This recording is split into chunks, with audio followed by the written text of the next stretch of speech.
The Africa Reflex region, stretching 8 countries including Kenya, Uganda, Tanzania, Ethiopia, Congo, Burundi, Rwanda and Zambia, is a region boasting exceptional biodiversity.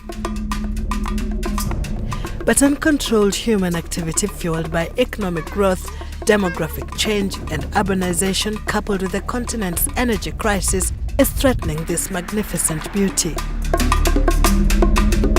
The African reflex is one of the most important ecoregions in the world in terms of its biodiversity, in terms of supporting livelihoods. There is a lot of pressure on this very important area because people draw their livelihoods from that. There is a growing population. So it became very important for us to consider how to bring sustainability in natural resource management in the area. So that is the basis for the design of the African reflex strategy. Through its diverse partnerships with community-based organizations, civil society and youth groups, WWF's efforts to replenish the lost forest cover, reclaim degraded lands and power households with renewable energy sources are bearing fruit as communities embrace sustainable livelihoods. The community around here were looking at this forest as if it belonged to the government, and they had nothing to do with it. You could find that they were entering into the forest and actually taking out products like logging. They were cutting trees, they were burning charcoal, they were doing illegal grazing. All those encroachment activities was going on before our CFA was involved in actually teaching, creating awareness in the community that if we destroy this forest, we are going to suffer also. The Africa Reflex region is one of the 35 globally outstanding priority places for conservation for WWF. It brings together 3 distinct but interlinked regions: the Albertine Rift, the African Great Lakes and the Eastern or Gregorian Rift, covering 9 landscapes. Within ARL we have got 3 key thematic areas that were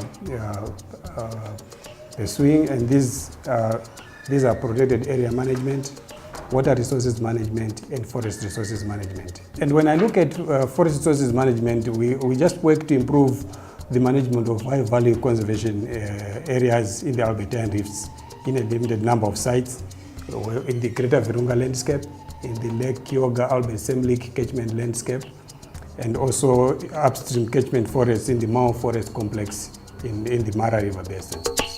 For half a century, the Worldwide Fund in Africa has worked to provide innovative solutions to conserve species and their habitats, maintain key ecological services, and secure livelihoods for the people.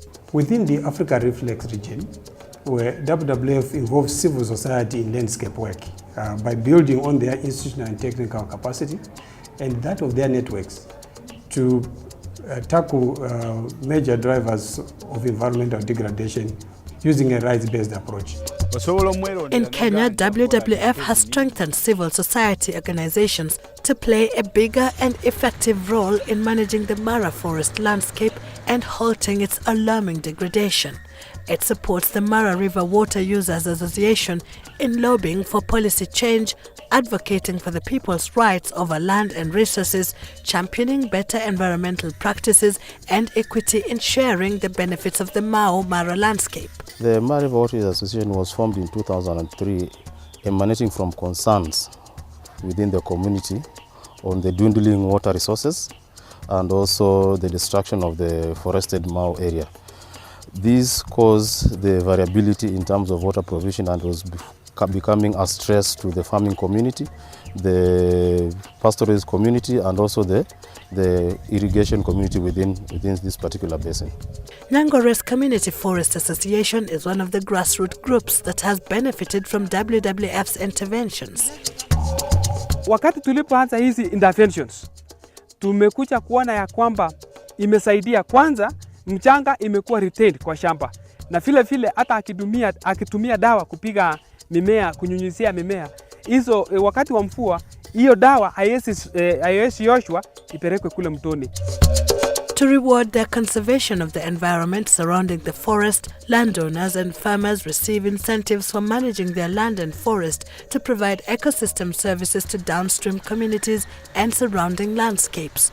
The scheme provides sustainable conservation of the natural resources by the end users.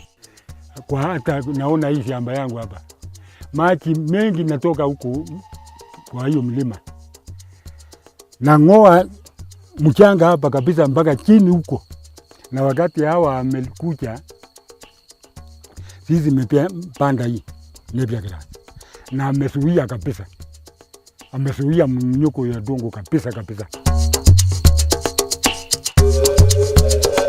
In Uganda, WWF is implementing conservation and livelihood promotion activities with communities in the Semoliki catchment.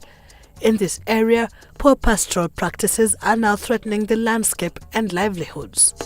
For years, this has been the watering point for over 10,000 heads of cattle per day. The river's banks could no longer handle the pressure. But as a result of the partnerships with the local organizations and communities, WWF has managed to restore sections of this important river that had been destroyed. I'm standing right next to the banks of River Semoliki. As you can see in front, these are regenerated banks of River Semoliki. The situation before was worse than this. Today you're seeing green, then it was bare land.